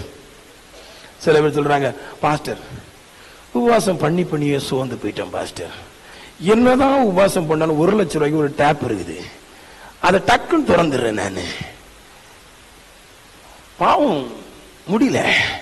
நான் சொல்றேன், பரம ரகசியங்களை பார்க்கிறவனும் கேட்கிறவனும் பாவத்தை எதிர்க்கிறான், பாவத்தில் விழ மாட்டான், பாவத்தை குறைத்து விடுவான். நான் சொல்லல, பைபிள் சொல்லுது. அவர்தான் போகணும். அதான் அவர் சொல்றாரு, பிதாவின் குமாரனை அன்பு கூர்ந்தால், பிதாவும் குமாரன் சேர்ந்து உன்னை அன்பு கூர்ந்து நீ நிலைச்சு நிற்ப பரிசுத்தத்துல, பாவத்துல விழ முடியாதபடி பரிசுத்தத்துல நிலைச்சு நிற்கும்படிக்காய் பரிசுத்த காரியங்களை உனக்கு காணும்படிக்காய் செய்வார்கள். அதனாலதான் பைபிள் எல்லாம் படிக்கணும். பைபிள் படிக்கும்போது நிறைய அற்புதத்தை பாத்தீங்கன்னா ஜனங்கள் எல்லாரும் கர்த்தரை துதித்தார்கள் இருக்கும். ஒரு அற்புதத்தை பார்த்தோம், ஒரு மூடவன் நடந்த உடனே, மரித்தோர் எந்திரிச்ச உடனே, வானம் பெருசா காமிச்ச உடனே, எல்லாத்துலயும் அற்புதத்தை பார்த்த உடனே, அதிசயங்களை பார்த்த உடனே, வானத்தின் வெளிச்சங்களை பார்த்த உடனே, ஐயோ இனி எனக்கு எதுவுமே வேண்டாம் ஆச்சரியப்பட்டு கர்த்தரை துதித்தான் இருக்கு. அது வரைக்கும் பாவத்தை துதிச்சவன் ஆச்சரியங்களை பார்த்தபோது கர்த்தரை துதித்தான். இருக்கிறீங்களா? அங்க போனோம். சும்மா ஜோமணி ஒரு பிரயோஜனம் இல்ல, பாவத்தில் விட முடியாது. அதெல்லாம் ஈஸி கிடையாதுங்க. சும்மா ஊழியக்காரங்க பிரசவம் பண்ணிட்டு கிடப்பான். அவனுக்கு வயிற்றுக்கு அவனுக்கு ஒரு காணிக்கை கொடுக்கணும், ஒரு 40,000 சம்பளம், வயிற்றுக்கு காணிக்க. நீங்க வாங்க ஜெபம் பண்ணுங்க, காலையில வாங்க ஜெபம் பண்ணுங்க. நீங்க சிஸ்டர், நீங்க ஒரு 5 பேர் காலையில வந்து ஜெபம் பண்ணுங்க. சிஸ்டர் மேரி மதலேன், நீங்க சாயந்தரம் ஒரு 5 பேர் வந்து சபையை ஜெபம் பண்ணி முடிச்சு தொடச்சிட்டு போங்க. கர்த்தர் உங்களை வழி நடத்துவார். ஆமா ஆமா ஆமா, அவர் நாளை காலையில வந்து பைசா கொடுத்து வழி நடத்துவார். அப்படிலாம் வழி நடத்த மாட்டார். நீ இருக்கிற இடத்துல தேவனை தரிசிக்கிறவளா நீ மாற வேண்டும். தேவத்தை நீ பார்க்கணும், தேவனுடைய ரகசியங்களை ஆழங்களை நீ பார்க்கணும். அதுதான் உன்னை பரிசுத்தப்படுத்தும். நான் இதுக்கு ஒரு விளக்கம் சொல்றேன். ஆமென் சொல்லுங்களேன். அதனாலதான் பெருசாட்ட ஆளுக்கு பிரசங்கத்தெல்லாம் கேட்கறது கிடையாது. சில பேர் அழுறான், ஆண்டவரே நான் பாவம் செஞ்ச ஆண்டவரே, ஆண்டவரே நான் பாவம் செஞ்ச ஆண்டவரே. அதுக்கு என்ன செய்ய முடியும்? என்ன பண்ணலாம்? நீ பாவம் செஞ்சா ஓகே தான். அதுக்கு என்ன பண்றது? மறுபடியும் பாவம் செய்யாம இருக்கணுமே. அதுக்கு ஒரு உதாரணம் தர்றேன் பாருங்க. கரெக்டா இருக்கு இந்த உதாரணம். நம்ம நாகர்கோயில் வந்து நல்ல பணக்கார தேசம். உலகத்திலே எடுத்துக்கிட்டா நாகர்கோயில் தான், இந்தியாவை எடுத்துக்கிட்டா நாகர்கோயில் தான் பயங்கர பணம் உள்ள தேசம். இந்த கன்னியாகுமரி டிஸ்ட்ரிக்ட்ல அங்கங்க இருக்கிற ஒரு சில கூட்டங்கள் பயங்கர பணக்காரம். எல்லா இடத்தை பார்க்கலும் பணம் உள்ளது நாகர்கோயில் மட்டும்தான், கன்னியாகுமரி டிஸ்ட்ரிக்ட் வைங்களா. இந்த பணக்கார எல்லாம் முக்காவாசி பேர் அம்மா அப்பா விட்டுட்டு Dubai, America, London, New Zealand settle ஆயிட்டான். ஏன் செட்டில் ஆயிட்டான்? அம்மா அப்பா இங்க இருக்குது வரமாட்டேன்றான், பழைய லவர்லாம் இங்க இருக்குது வரமாட்டேன்றான். ஏன்னு அவன் துபாய்க்கு போன பின்னாடி, நியூசிலாந்துக்கு போன பின்னாடி, அமெரிக்காவுக்கு போன பின்னாடி அங்க இருக்கிற அந்த பிரம்மாண்டத்துடைய ஆச்சரியம் அவனை இந்த இந்தியாவுக்கு கொண்டு வர மாட்டேன்றது. உங்களுக்கு புரியுதா? இங்கதான் அம்மா இருக்குது, இங்கதான் சொத்து இருக்குது, இங்கதான் ஃப்ரெண்ட் இருக்குது, இங்கதான் ஸ்கூல் இருக்குது, எல்லாமே இங்க இருக்குது. ஆனா அங்க ஒண்ணுமே இல்ல. ஆனா ஒண்ணுமே இல்லாத இடத்துல இருந்துட்டு இருக்கிறவங்க விட்டுட்டானே எப்படி? ஏன்னா அது அவனை ஆச்சரியப்படுத்துகிறது. அந்த புரூஜ் கழிப்பிட்டவர் போனா அங்கே ஒரு வீடுக்கு செட்டில் ஆகி போட்டலாம் இருக்கிறான். அந்த பீச் பக்கத்துல போனது ஆள வந்து கிஷ்ன்னு அடிச்சுக்கிட்டு ஒரு நண்டு கூட இல்லாம அப்படியே போகும்போது அங்க இருக்கலாம் நினைக்கிறான். நம்ம கடற்கரை நீங்க போய் பாருங்க, அப்படியே கடல் அடிச்சு வரும்போது அப்படியே கடலோரமே எல்லாம் உருண்டு போயிட்டு இருக்கு. மறுகடல் வந்து எடுத்துட்டு போவோம். சேச்ச பேட் இந்தியா அப்படின்னு சொல்லுவோம். அமெரிக்காவுக்கு போனீங்கன்னா அப்படி இருக்காது. அப்ப என்ன செய்யுது, ஒரு மனுஷனை ஏதோ ஒரு ஆச்சரியம் கவரும் போது அந்த ஆச்சரியத்திற்கு மனுஷன் அடிமையாகி விடுகிறான். ஆச்சரியம் பார்க்கணும். நான் அதனாலதான் உங்களை ஜெபத்தோட கூட முடிக்கிறது கிடையாது. ஜெபம் பண்ணிட்டு முடிச்சிருங்க. நீங்க ஜெபிக்கணும். 8 மணி நேரம் இருக்கணும், 10 மணி நேரம் இருக்கணும். 8, 10, 12 மணி நேரம் இருந்து இந்த ஆச்சரியமான காரியத்தை காண்கிற வரைக்கும் தேவனோடு இருந்து விடுங்கள். நான் சொல்லுவேன், நீங்கள் இயேசு சொன்னது போல சொல்லுவேன், நீங்கள் என் அன்பினாலே நிலைத்திருப்பீர்கள். God அன்பு revealed all the world இருந்தது. கடவுளுடைய அன்பு எல்லாவற்றையும் உங்களுக்கு வெளிப்படுத்தும். கடவுள் வந்து பிடிக்க போற கிடையாது. நீங்க நினைக்கிறீங்க கடவுளை கட்டி போட்டு வைப்பாரு, அப்படிலாம் பரிசுத்தம் பண்ண முடியாது. நீங்க நல்ல விஷயங்கள் மொபைலை தடை பண்றது நல்ல விஷயம், ரூம் அடைச்சு போட்டு உள்ள இருக்கிற நல்ல விஷயம். நான் சொல்ல பாவம் உள்ளுக்குள்ள வந்த பின்னாடி உன்ட என்ன இருந்தாலும் என்ன இல்லாட்டி நீ பாவம் செய்வ. எங்க வீட்டுல எல்லாம் அண்ணன்மார்களும் அம்மாலாம் சேர்ந்து கெட்ட வார்த்தையெல்லாம் போட்டு அடிச்சு நொறுக்கி உள்ளதான் வச்சிருப்பாங்க. அவங்க எவ்வளவு நாளைக்கு காவல் பண்ண முடியும்? அப்புறம் ஓட்ட சேனல் வழியா எல்லாரும் பிரிஞ்சு ஓடிடுவாங்க. அப்புறம் அண்ணா வரும்போது எல்லாம் உள்ள ஓடி வந்துருவாப்புல. பாவத்தை தடைபட ஒருவரால முடியாது. நீ ஆச்சரியம் படத்தக்கதான விஷயங்களை தரிசனத்தில் பாருங்கள். நான் இங்க படுப்பேன் பாருங்க, எனக்கு தூக்கம் வராது. கண்ணை மூடனா இங்க ஒரு ஆள் இருந்த மாதிரி இருக்கும், பாடனா இங்க ஒரு ஆள் நின்றுட்டு இருந்த மாதிரி இருக்கும். உங்களுக்கு எல்லாமே அது வந்து நீங்க அந்த அளவுக்கு போனதான் நிக்க முடியும். பரிசுத்த வாழ்க்கை அந்த அளவுக்கு போனோம். எல்லாரும் சொல்ற மாதிரி வெள்ளை, நான் தான் அடிக்கடி பேசுவேன் பாருங்க, இந்த வெள்ளையை மாத்துறது, இந்த நகையை மாத்திர பரிசுத்தம், இதெல்லாம் யாருக்கு வேணும்னு. அப்படி உங்களுக்கு நகை மாத்திர பரிசுத்தம், வெள்ளை போற பரிசுத்தம்னா எனக்கு தாங்க, அடுத்த சபைக்கு 7 கோடி ரூபாய் இருக்குது, நான் நல்லா ஆயிட்டு கட்டிட்டு போறேன். அதெல்லாம் கலத்தவே செய்யாத. நீ எத்தனை கோடி நகை இருந்தாலும் பெட்டிட்டு வச்சு பூட்டிடு இருக்கட்டது. ஆனா ஆச்சரியத்தை பாருன்றார். ஆச்சரியத்தை நீ தங்க போகிற அந்த ஸ்தலம் பரலோகம் எப்படிப்பட்டது என்பதை தரிசனத்தில் பாரு. நீ அடுத்து பல லட்சங்களுக்கு சொந்தக்காரி ஆக போறியே, அந்த லட்சங்கள் எல்லாம் எப்படி உன் வாழ்க்கையில் உனக்கு கிடைக்க போகுது என்பதை தரிசனத்தில் பாரு. இவன் எதிர்கால வாழ்க்கையை தரிசனத்தில் பாரு. இதெல்லாம் பார்க்கணும். அதான் ஆவிக்குரியவன். மேல் தட்டுக்கு லாந்த வேண்டும். சின்ன சின்ன நாட்டையே பிடிச்சிருக்க கூடாது. எப்ப பார்த்தாலும் சின்ன சின்ன விஷயம் மேல் தட்டுக்கு லாந்தணும். அதுக்கு குமாரனிலும் பிதாவிலும் நினைச்சிருக்கணும்.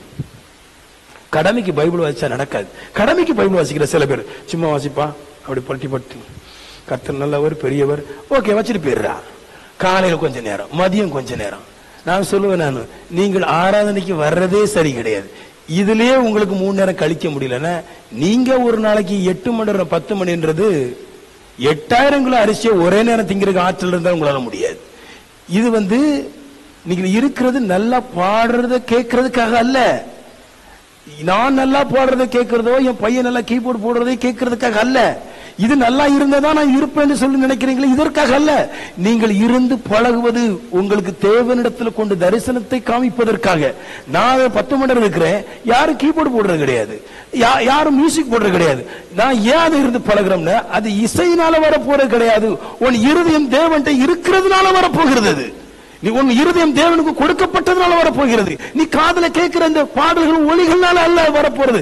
நீ இனி நான் தேவனுக்கு சுவாசாங்கம தேவ சமூகத்துல இருக்க போறேன், காத்திருக்க போறேன் என்று அவருடைய ஆழங்களை நான் பார்க்க போறேன் என்று உன் இருதயத்தை கொடுத்து அங்கே உன்னை சமர்ப்பிச்சு இருக்கிறியே, அதனால வரக்கூடியது ப்ராபசி தீர்க்கதரிசனம். அவரு பிரசவம் பண்ணாரு, அப்படி பிரசவம் பண்ணாரு. அது மோகன் சிசுலாசன் ஜெபம் பண்ண சொல்றாரு. ஒரு ஆள் நம்ம சபையில சத்தம் போட்டு போயிட்டார். அவர் மோகன் சிசுலாசர் மெசேஜ் கேட்பார், ஜெபம் ரொம்ப முக்கியம். நான் முக்கியம் சொல்ல மாட்டேன். கடலுக்கு தூண்டல் ரொம்ப முக்கியம், வலை ரொம்ப முக்கியம் இல்லையா, நூல் ரொம்ப முக்கியம். கடவுள் சொன்னாரு ஹார்டு ஒர்க் ரொம்ப முக்கியம். கடவுள் அதோட கூட இன்னொன்னு சொன்னார் பேர் இடத்துல, ஆழம் ரொம்ப முக்கியம். புரியுதா உங்களுக்கு? ஆழம் முக்கியம். சத்தியத்துக்கு ஆழம் முக்கியம். தூண்டல் தேவைதான், மீன் பிடிக்கிறதுக்கு வலை தேவைதான், போட்டு தேவைதான். ஆனா மீன் நிறைய பிடிப்பதற்கு ஆழம் முக்கியம். நான் சொல்லுவேன், ஒருவன் பரிசுத்தம் ஆகிறதுக்கு சத்தியத்துடைய ஆழம் ரொம்ப முக்கியம். நீ ஆழத்துக்குள்ள போனாதான் நீ அந்த தரிசனங்கள் எல்லாம் பார்க்க முடியும். பார்க்கணும். சும்மா சாதா விசுவாசி இருந்துடக்கூடாது. நான் அதெல்லாம் விரும்பல. எனக்கு நான் யாருமே பிடிக்க எல்லா ஊழியக்காரமே பிடிப்பேன், பிடிக்க மாட்டேன் நான். ஏன்னா என் இருக்குது லோடு இருக்குன்னு எனக்கு தெரியும், இது கொண்டு வரும் தெரியும். கொஞ்சம் காத்திருப்பேன் நான், கொண்டு வரும். எல்லாரும் பார்க்கலாம், சபையை பிரம்மாண்டமாய் கர்த்தர் எனக்கு தருவார். என்ன விசுவாசிகள் எல்லாம் பல கோடிகளுக்கு சொந்தக்காரங்கள் ஆவான்னு எனக்கு தெரியும். இதை கேட்டு ஆயிடுவான். என் லோடு இருக்குன்னு தெரியும், அதனால எங்கேயும் போக மாட்டேன். லோட ஏத்திட்டே இருப்பேன் நான், கடவுள் தந்துருவாரு. இப்ப பாருங்க, அடுத்து யோவான் 15 சொன்னேன் இல்லையா, என் கட்டளைகளை கை கொண்டிருந்தால் என் அன்பில நிலைத்திருப்பீர்கள் அப்படின்னு சொல்லி யோவான் 15:10 சொன்னார். 11 சொன்னாரு, நான் இப்ப விளக்கிறதுல சொன்னார், என்னுடைய சந்தோஷம் உங்கள் நிலைத்திருக்கும்படி அப்படின்னாரு. அதை விட விளக்கிறானு. அவருடைய சந்தோஷம் என்னது, இயேசு கிறிஸ்து சந்தோஷம் என்னது, தேவனுடைய ரகசியங்கள் எல்லாம் பார்க்கிறார். அதான் இயேசு கிறிஸ்து சந்தோஷம். அந்த சந்தோஷத்துல பாவம் செய்யாம இருக்கிறார். இப்ப சொல்றாரு, நாம் எப்படி பரமராஜ்யங்களை பார்த்து சந்தோஷமா இருக்கிறோம், அப்படி போல பரமராஜ்யங்களை நீங்கள் பார்த்து சந்தோஷமா இருந்து பாவம் செய்ய விடாதபடி ஆகுவீர்கள். அது மட்டும் இல்ல, என் சந்தோஷத்தை மட்டும் நீங்க அனுபவிக்கிற மட்டும் கிடையாது. என்ன நினைச்சிருந்தா உங்க சந்தோஷத்துல நினைச்சிருப்பீங்க என்றார். இது என்ன ரெண்டாவது உங்க சந்தோஷம். முதல்ல சொன்னார் கர்த்தருடைய சந்தோஷம், அதுல நினைச்சிருப்பீங்க, பாவம் செய்ய மாட்டீங்க. இனி உங்க சந்தோஷம். இங்க பாருங்களேன் எல்லாரும், உங்க சந்தோஷம் என்ன தெரியுமா சொல்றேன். சில சபையில சந்தோஷத்தை சொல்ல மாட்டான், அவருக்கு நகை கலட்டணும். ஒரு ஊழியக்காரர் சொல்றாரு, நான் முன்னாடி எல்லாம் நகை கலட்டி தான் ஞானஸ்தானம் கொடுப்பேன், இப்போ காலப்போக்கில் நகை கலட்டினா யாரும் ஞானஸ்தானம் எடுக்க மாட்டான். நான் சொல்றேன், ஞானஸ்தானம் எடுக்கலாம் எனக்கு முக்கியம் கிடையாது, எனக்கு சத்தியம் தான் முக்கியம். ஒரு ஆத்மா வந்தாலும் வராம இருந்தாலும் நான் எனக்கு டோன்ட் கேர். ஆத்மாவுக்காக சத்தியம் வளைக்க கூடாது, சத்தியத்திற்காக ஆத்மா வளைக்கணும். நான் அப்படிப்பட்ட ஆளு. உங்க சந்தோஷம் என்னது, பெண்கள் சந்தோஷம் என்னது சொல்றேன்.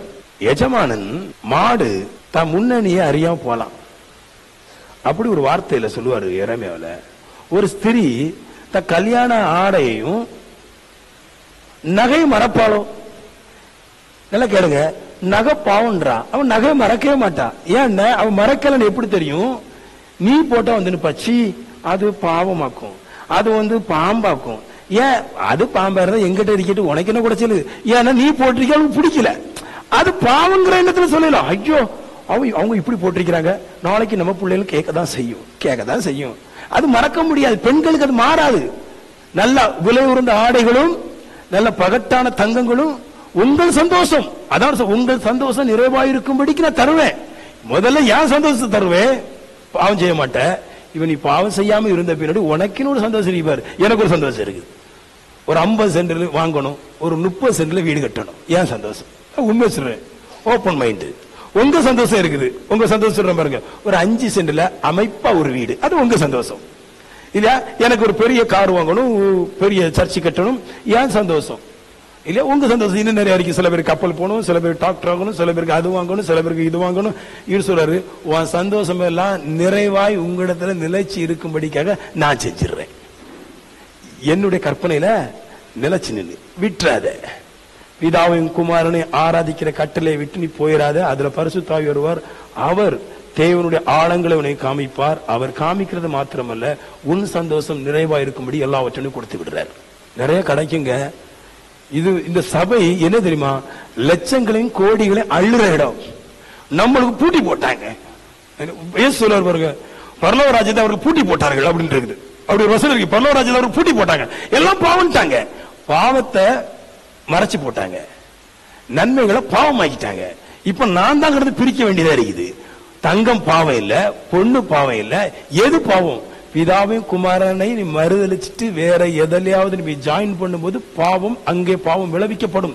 நீ பிதாவும் குமாரனிடத்துல பலமாயிருந்து நீ பரிசுத்த ஆவியை பெற்றுக்கொண்டால் நீ 1000 கோடி இல்ல, 10,000 கோடிகள் உன்னிடத்துல இருந்தாலும் உன்னால ஒரு பாவம் செய்ய முடியாது. ஏன்னா உன்னிடத்துல இருக்கிற 10,000 கோடிகளை பார்க்கலாம் தேவன் உனக்கு காமிக்கிற தரிசனத்துக்கு முன்னாடி அவைகள் எல்லாம் தூசு.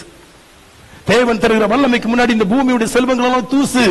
நாங்கள் அந்த வல்லமை தான் உன்னை பாவம் செய்யாதபடி உன்னை பாதுகாத்து இந்த பூமிக்குரிய நன்மைகள் எல்லாம் வாங்கி தரப்போம். எங்க அம்மா சர்ச்சுக்கு வரல, அதனால நான் இன்னைக்கு சர்ச்சுக்கு வர மாட்டேன். எங்க அப்பா இன்னைக்கு சர்ச்சுக்கு வரல. சில வீட்டுல அப்பா அம்மா வராது, 2-3 பேருக்கு லீவ் போட்டுருவான் லேடிஸ் சைட்ல. சில வீட்டுல அம்மா அப்பா வராது, பாய் சைட்ல 4 பேர் லீவ் போட்டுருவான். அவங்க என்ன நினைக்கிறாங்கன்னா அம்மா அப்பாவுக்காண்டி தான் போறாங்க. நான் அதுக்கு கூப்பிடல. சபையில இருக்கிற நன்மைகள் இந்த பைபிள்ல ஒளிஞ்சிருக்குது.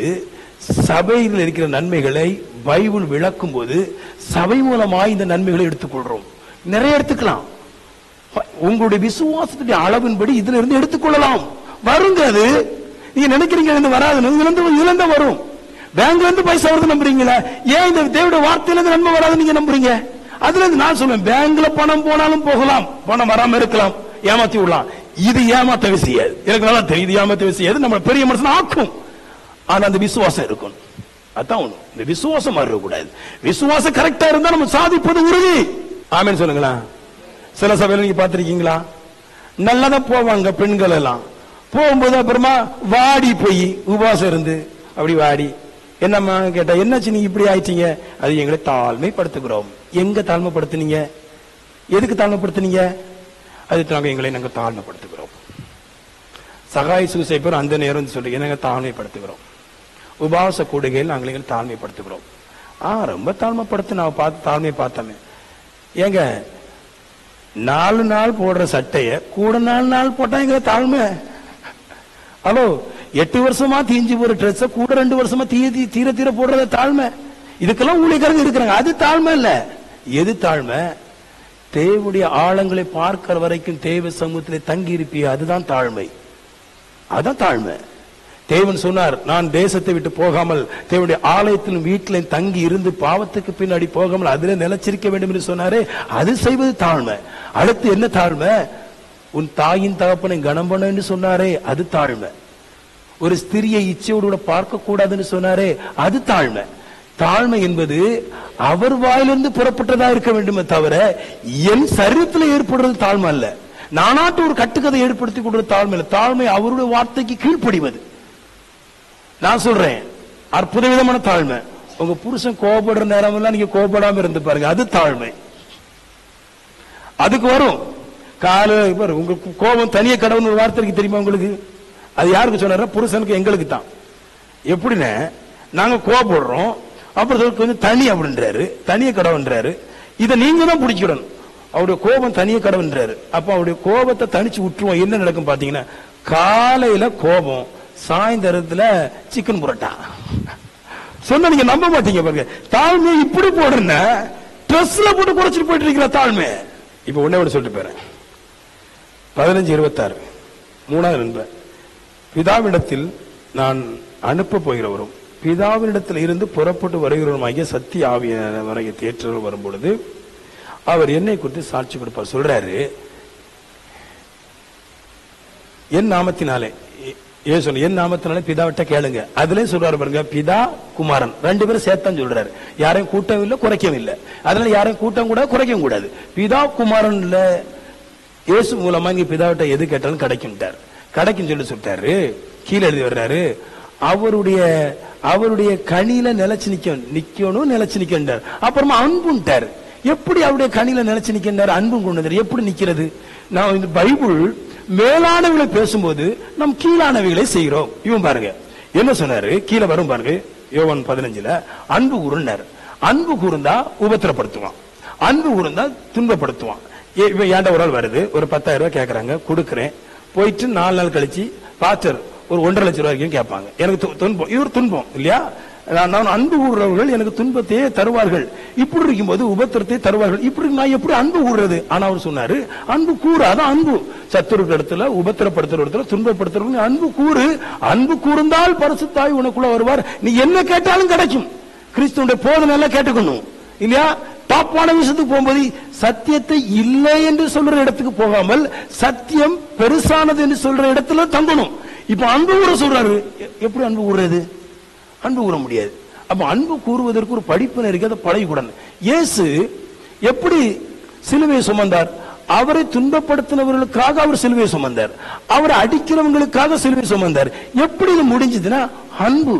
பிதாவும் குமாரனும் ஒரு அன்பு கூர்ந்து அவருடைய எண்ணங்களை நிறைவேற்ற வேண்டும், நிறைவேற்றி தீர வேண்டும் என்கிற ஒரு எண்ண மனப்போக்கு அங்கே வந்ததுனால அந்த எண்ணத்திற்காகவே மனுஷனிடத்துல அடி வாங்குவதற்கு தன்னை ஒப்பு கொடுத்தார். நான் சொல்லுவேன், நீங்கள் தேவனோடு பலமான திக்கா இருந்துட்டீங்கன்னா, ஒட்டி ஆழமாயிட்டீங்கன்னா, அந்த ஆழத்துடைய அன்பு தேவனுக்காக எந்த சத்துருவை சிநேகிக்கும்படிக்கான இருதயத்தை தந்து விடுகிறது.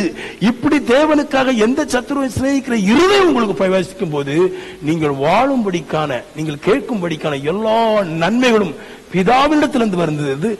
பிதா ஒருவேளை உங்களுக்கு மகா பரிசுத்தரா இருந்து ஒருவேளை உங்க குற்றங்களை கண்டாலும் கூட பிதாவுக்குள்ள இருக்கிற பரிசுத்த ஆவியானவர் அவரே கடந்து வந்து உங்களுக்கு வந்துடுவார் என்றார். நம்ம கேட்கலான்றார். பிதா பரிசுத்த ஆவி, பிதாவே உங்களுடைய ஆவி எனக்கு தாரும் கேட்காண்டாமா. பிதாவே பரிசுத்த ஆவியை ஒருவேளை தரமா இருந்தாலும் கூட ஆவியானவரே பொறுக்காம அவர் உங்களுக்குள்ள வந்து இருந்துருவார். என்ன வேணாலும் கேட்க முடியும், எது வேணாலும் கேட்டா தருவாரு. எல்லாம் ஈஸி. எது உலகத்துல டாப் அப்படின்னு கேட்டீங்கன்னா பரிசுத்த ஆவி. எண்டுக்கே போயிட்டாரு. நீ கரெக்டா இருந்தால் பரிசுத்த ஆவியை பெற்றுக் கொள்ளலாம். ஆமேன் சொல்லுங்களேன். ஆமேன். நிறைய சத்தியம் சொல்லி இருக்கிறேன். ஆமேன்.